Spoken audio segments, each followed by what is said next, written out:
যাকে ভোট দিয়ে আপনাদের প্রতিনিধি হিসাবে সংসদে পাঠিয়েছিলেন তার করুণ অবস্থা কিন্তু আপনারা দেখছেন।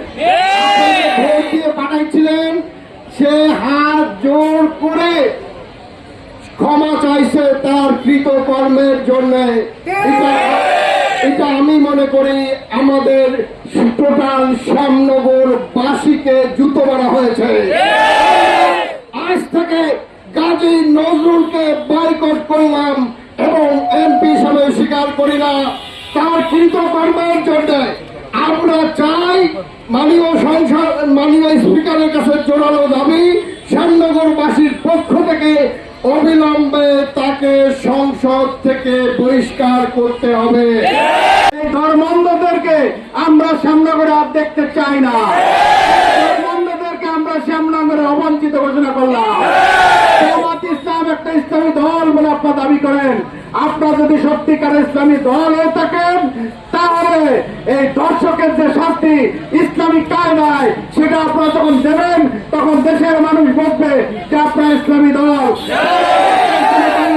2 দিন আগে তিনি জামাত ইসলাম থেকে পাশ করা এমপি 2 দিন আগে ঢাকার একটি আবাসিক হোটেলে একটি 16 বছরের কন্যার সাথে অনৈতিক কার্যকলাপে লিপ্ত থাকার কারণে স্থানীয় মানুষের হাতে তিনি কটকায়, যার কারণে আজ উত্তাল শ্যামনগরবাসী সচেতন নাগরিক সমাজ থেকে আমরা এসেছি, আমরা ফেটে পড়েছি। আমরা মাননীয় স্পিকারের কাছে প্রথম প্রশ্ন রাখতে চাই যে আপনি তো রণাঙ্গনে বীর মুক্তিযোদ্ধা গাজী নজরুলের সাথে যুদ্ধ করেছিলেন, ওই সংসদ ভবনে বসে আপনি গাজী নজরুলকে বীর মুক্তিযোদ্ধা খেতাব আবার উপাধি দিয়েছেন। আপনার কাছে পুরো 70 বছরের বড় যদি 16 বছরের একটি নারী নিয়ে ধরা খায় তাহলে উনি 71 সালে ওই মুক্তিযোদ্ধার মাঠে কি যুদ্ধের ভূমিকায় ছিল নাকি 2 লক্ষ মা বোনের সম্ভ্রম নেওয়ার ভূমিকায়?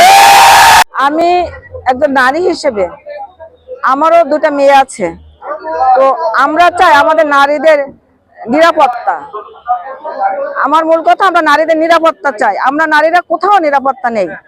জামাত ইসলাম বলেন আর যে কোনো দল বলেন, আমরা কোথাও নিরাপত্তা পাই না। তারা বড় বড় কথা বলে স্টেজে, অথচ কাজ করে অন্যরকম। এই জন্য আমার মূল কথা হলো আমরা নিরাপত্তা চাই। এই মানববন্ধন করতে আসছি আমরা শ্যামনগরে। সামনে ধরতে আমরা পদত্যাগ চাই। নজরুল এমপির পদত্যাগ, লুচ্চা ও লুচ্চা